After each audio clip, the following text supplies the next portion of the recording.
जय जगन्नाथ श्रोता बंधु आज आम आलोचना करवा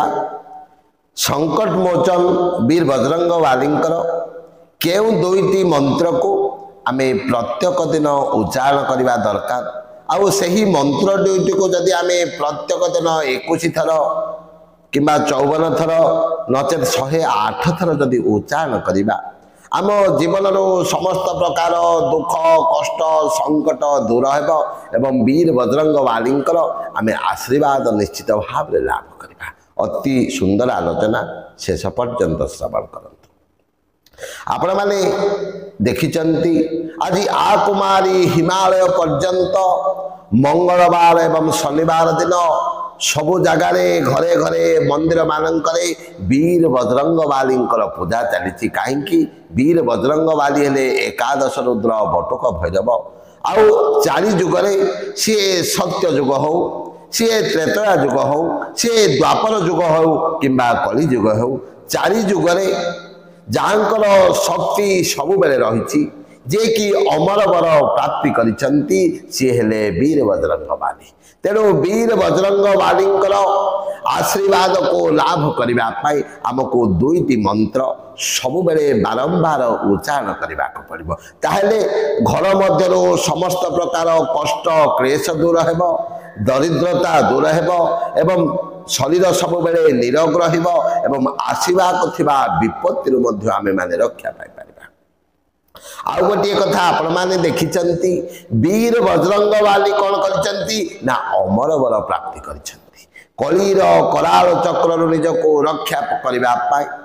कलीर ए घोर संकट निजको उद्धार करबा पाई आज घरे घरे पूरे पूरे चली हनुमान चालीसा पाठ कहीं जदि आमे वीर बजरंग वालींकर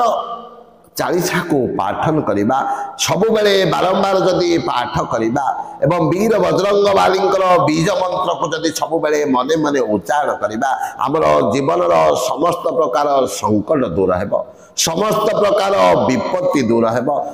आशीर्वाद थिबा विपद मध्य टळिजिव। तेणु आपण माने जे हनुमान चालीसा जान देखुचंती पढुचंती सुनुचंती सबु बेले चेष्टा करंतु प्रत्येक दिन सकाळे 3 थर नचेत 7 थर हनुमान चालीसा पाठ करंतु आउ जेते बेले आपण हनुमान चालीसा को पाठ करिवे मन मध्यरे मंत्र को देबे आ मंत्र को मन मध्यरे देई जप करिवे पाठ करिवे श्रवण करिवे केमिति ना आखि को बंद कर देबे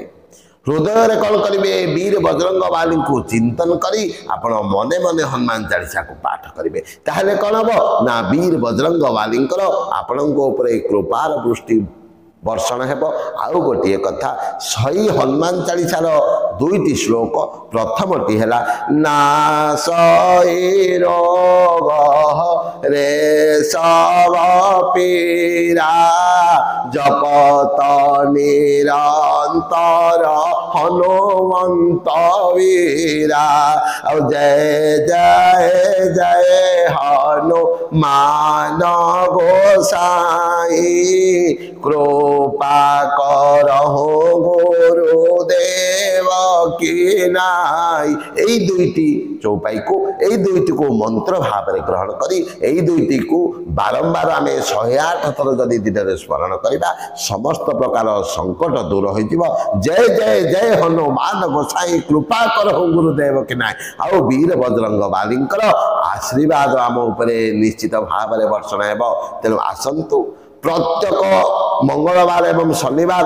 वीर बजरंग वालींकर मंदिर को जातु वीर बजरंग वाली को गोटे दीप प्रदान करंतु भगवान चालीसा पाठ करंतु वीर बजरंग वालींकर मंत्र जप करंतु एवं बजरंग बाण पाठ करंतु तो संगे संगे ए जो दुईटी